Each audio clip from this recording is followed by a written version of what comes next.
Hello dear students, welcome back to our YouTube channel Lord Krishna classes bye Naresh sir. आज हम आपके लिए लेके आए हैं पैसिव वॉइस का सेकेंड पार्ट। मैं संजय सर, और मैं आपसे ये नहीं कहता कि आप चैनल को सब्सक्राइब करें, वीडियो को लाइक वगैरह करें। अगर आप वीडियो को पूरा देखें, अगर आपको और टीचरों से बेटर लगता है तो आप ज़रूर हमारे चैनल को सब्सक्राइब करें और बेल आइकॉन को क्लिक करें। और अगर कुछ आपको कोई कन्फ्यूज़न है तो फिर कमेंट बॉक्स में कमेंट करके हमें बताएं। जो भी आपकी प्रॉब्लम होगी हर हाल में हम सॉल्व करेंगे। आगे मैं बात करता हूं, अभी तक जो हमने पढ़ा है उसको एक बार मैं रिकैप कर देता हूं। जो फर्स्ट रूल हमने पढ़ा, फर्स्ट रूल जो था ये था हमारा ऑब्जेक्ट को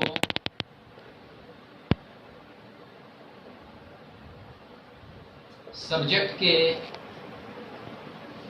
स्थान पर रखें। ये मैं आपको पहले भी बता चुका हूं और अभी एक बार फिर से बता रहा हूं कि यदि कोई प्रोनाउन या कोई नाउन है, अगर ऑब्जेक्ट के स्थान पे है तो ऑब्जेक्टिव केस में रहेगा, और अगर सब्जेक्ट के प्लेस पे आप रखोगे तो सब्जेक्टिव केस में आ जाएगा। दूसरा है be plus third form of the verb का सही यूज करें। थर्ड जो रूल था वो हमारा था आवश्यकता अनुसार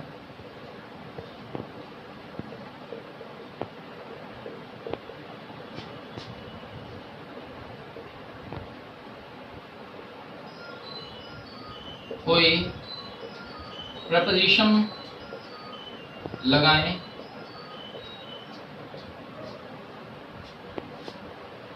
चौथा था सब्जेक्ट को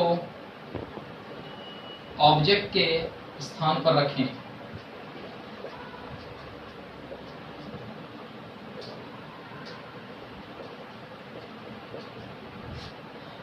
मैं बात कर रहा हूं आवश्यकता अनुसार कोई प्रपोजिशन लगाएं। ज्यादातर बाय प्रपोजिशन का यूज किया जाता है, वैसे वर्ब के हिसाब से अलग अलग प्रपोजिशन यूज किए जाते हैं। वो मैं आपको बताऊंगा कि किस वर्ब के साथ कौन सा प्रपोजिशन आपको लगाना है।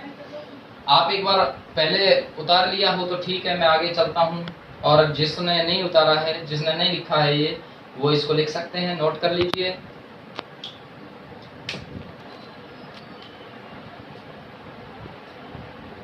देखिए गाइस, अब मैं आपको कुछ ऐसी वर्ब्स लिखवा देता हूं जिनका यूज अगर एक्टिव वॉइस में किया जाए तो फिर पैसिव बनाते समय प्रपोजिशन बाय का यूज नहीं करते, किसी अदर प्रपोजिशन का यूज करते हैं। तो मैं मेन वर्ब भी लिख रहा हूं और साथ साथ प्रपोजिशंस भी लिख रहा हूं।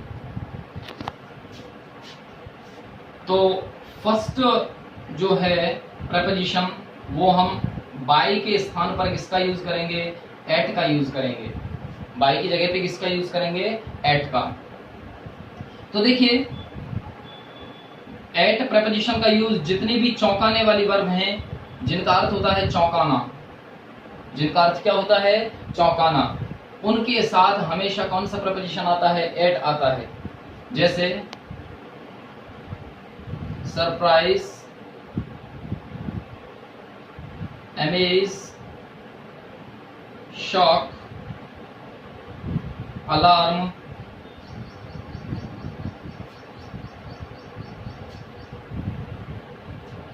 Wonder, surprise, amaze, shock, alarm, wonder. तो देखिए स्टूडेंट्स, ये वो मेन वर्ब्स हैं जिनका यूज अगर एक्टिव वॉइस में किया जाए और आपसे पैसिव बनवाने के लिए कहे तो फिर आप प्रपोजिशन क्या लगाओगे? बाय की जगह पे at. At instead of by. At instead of by, मतलब बाय नहीं लगाओगे, क्या लगाओगे? एट का यूज करोगे। आप एक बार इनको राइट डाउन कर लीजिए।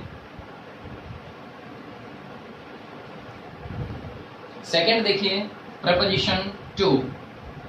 कुछ मेन वर्ब्स ऐसी हैं जिनके साथ में preposition to instead of by, instead of bye.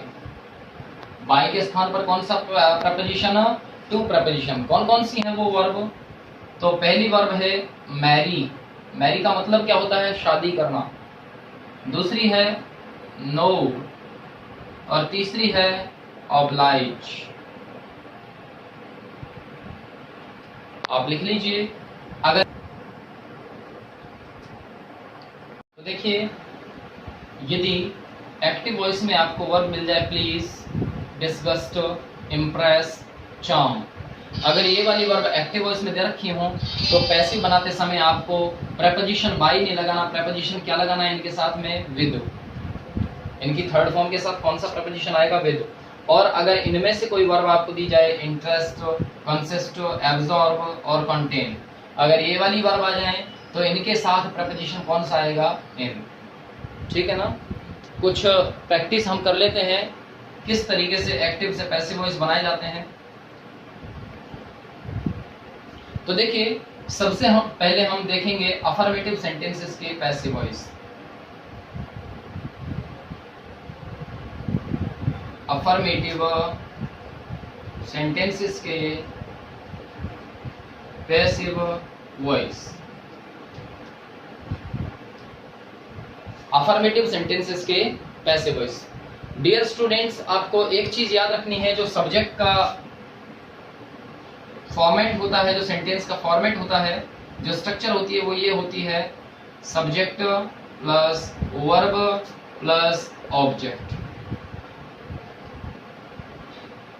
ये स्ट्रक्चर होती है। आपको पैसिव बनाने के लिए क्या करना है? ऑब्जेक्ट जो होता है उसको सब्जेक्ट के प्लेस पे लाना है, सब्जेक्ट के नीचे लिखना है। सब्जेक्ट को प्रेपोजिशन लगा के आप मेन वर्ब के हिसाब से देख लेना प्रेपोजिशन कौन सा आएगा। प्रेपोजिशन लगा के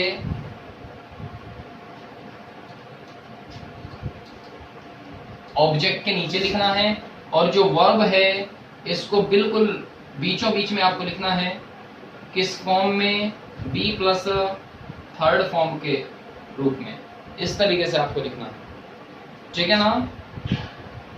तो एक चीज आपको याद रखनी है, जब आप ऑब्जेक्ट को सब्जेक्ट के प्लेस पे लेके आओगे तो सब्जेक्टिव केस में चेंज करोगे, और सब्जेक्ट को ऑब्जेक्ट के प्लेस पे लेके जाओगे तो ऑब्जेक्टिव फॉर्म में आप चेंज करोगे। ऑब्जेक्टिव केस उसका लिखना है। मान लीजिए मैंने एक सेंटेंस लिखा, ही थ्रू अ बॉल। जो हमने जब टॉपिक स्टार्ट किया था पैसिव वॉइस, तो मैंने ये वाला सेंटेंस लिखा था और इसका पैसिव वॉइस भी इसके नीचे लिखा था। लेकिन आज हम देखेंगे, इस वीडियो में हम देखेंगे कि इसका पैसिव वॉइस बनाया किस तरीके से जाता है। तो ध्यान रखना, जो पर्सनल प्रोनाउंस हैं उनके सब्जेक्टिव और ऑब्जेक्टिव केस अलग अलग हो सकते हैं, लेकिन जो नाउन होगा, नाउन कोई भी, नाउन का मतलब कोई भी नाम, अगर नाउन आ गया तो उसका सब्जेक्टिव केस और ऑब्जेक्टिव केस हमेशा सेम रहेंगे। तो देखिए, आपको क्या करना है, आपको पहले डिसाइड करना है कि कौन सा जो वर्ड है वो किस एलिमेंट का काम कर रहा है। तो देखिए, फर्स्ट वर्ड जो है वो सब्जेक्ट का काम कर रहा है, जो सेकंड वर्ड है वो वर्ब का काम कर रहा है, और जो थर्ड है वो ऑब्जेक्ट का काम कर रहा है। आपको क्या करना है, ऑब्जेक्ट को सब्जेक्ट के नीचे लिखना है। तो आ बॉल को लिख दिया आ बॉल। ये मैंने ए बड़ा इसलिए बनाया है क्योंकि जब कोई भी सेंटेंस शुरू होता है तो उसका फर्स्ट लेटर बड़ा आता है। जो ही है इसको आप ऑब्जेक्ट के नीचे ले जाइए और किसके साथ में? प्रेपोजिशन लगा के। अब देखिए, थ्रो जो वर्ब है वो उनमें से नहीं है जो मैंने लिखवाई थी, क्योंकि अगर वो वर्ब आएंगी तो उनके साथ प्रेपोजिशन अलग आएंगे, लेकिन थ्रो के साथ में क्या आएगा? बाय आएगा। तो आपने क्या लिख दिया? बाय लिख दिया, और ही का ऑब्जेक्टिव केस क्या बना दिया? हिम, और लास्ट में फुल स्टॉप लगा दिया। अब हम हिसाब करते हैं वर्ब का। तो देखिए, वर्ब की ये कौन सी फॉर्म है? सेकंड फॉर्म है। वर्ब की कौन सी फॉर्म है? ये सेकंड फॉर्म है। सेकंड फॉर्म मैंने आपको टेबल बनवाई थी कि जब सेकंड फॉर्म आ जाए तो उसको चेंज करते हैं वॉज या वर plus third form of the verb में। वॉज या वर plus third form of the verb में। तो बताइए, थ्रू को हम चेंज करेंगे was were plus third form में, तो आ बॉल सिंगुलर है, सिंगुलर के साथ वॉज वर्ब में से क्या आएगा, वॉज आएगा। तो आपने क्या लिख दिया, वॉज। और थ्रू की जो थ्रो है उसकी थर्ड फॉर्म क्या होती है, थ्रोन। थ्रो की थर्ड फॉर्म क्या होती है, थ्रोन। इस तरीके से हमारा पैसिव क्या बन जाएगा, a ball was thrown by him, a ball was thrown by him. आप इसको उतार लीजिए, इसी तरीके से उतार लीजिए, और आपको इसी तरीके से मान लीजिए एग्जाम देने जब आप जाओगे तो इसी तरीके से सॉल्व करना है। अब जो मैंने आपको बताया था कि प्रपोजिशन बाय नहीं लगाना है, इनकी जगह अदर प्रपोजिशन लगाना है, तो उसके लिए एक एग्जांपल मैं आपको दे रहा हूं। मान लीजिए मैंने लिखा his behavior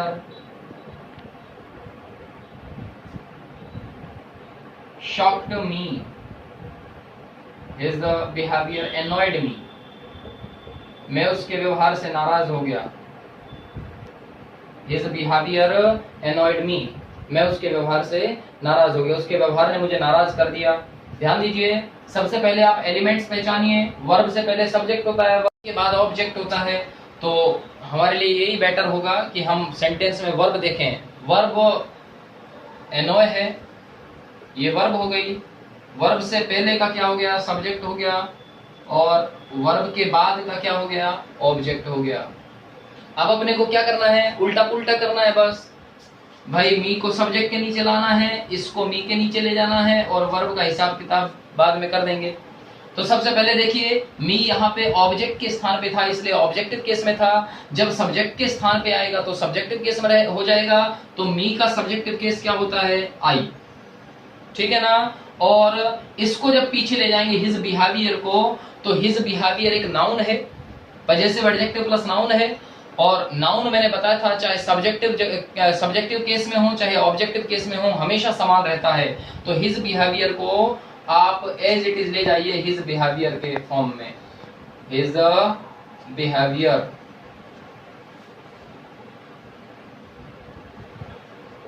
हिज बिहेवियर। और इससे पहले मैंने आपको बताया था कि जब आप सब्जेक्ट को ऑब्जेक्ट के नीचे ले जाएं तो उससे पहले कोई प्रपोजिशन लगाएं। तो देखिए, हमें प्रपोजिशन कहां से पता चलेगा, वर्ब से। वर्ब क्या है, एनॉय। तो मैंने आपको लिखवाया है कि जब भी एनॉय वर्ब का यूज हो तो ऑब्जेक्ट के साथ प्रपोजिशन कौन सा आएगा, एट। तो ये हमारा हिसाब किताब हो गया। अब हम वर्ब को देख लेते हैं। वर्ब कौन सी फॉर्म है, सेकंड फॉर्म। सेकंड फॉर्म किस में चेंज होती है, रिसेंटली पढ़ा है हमने, was verb plus third form में। तो बताइए, आई के साथ में वॉज आएगा कि वर आएगा, वॉज आएगा, तो वॉज लिख दिया। और एनॉय की थर्ड फॉर्म क्या होती है, एनॉयड। और सेंटेंस क्या हो गया, I was annoyed at his behaviour. तो इस तरीके से मैंने आपको 2 सेंटेंस करवाए हैं। बाकी जो प्रैक्टिस है वो नेक्स्ट वीडियो में मैं आपके सामने लेके आऊंगा। तब तक के लिए आपको गुड बाय। और एक चीज और, अगर आपने वीडियो पूरा देखा है, अगर आपको रियल में अच्छा लगा हो और टीचरों से बेहतर समझ में आया हो, तो आप हमारे चैनल को सब्सक्राइब करें, वीडियो को लाइक शेयर और कमेंट करें। अगर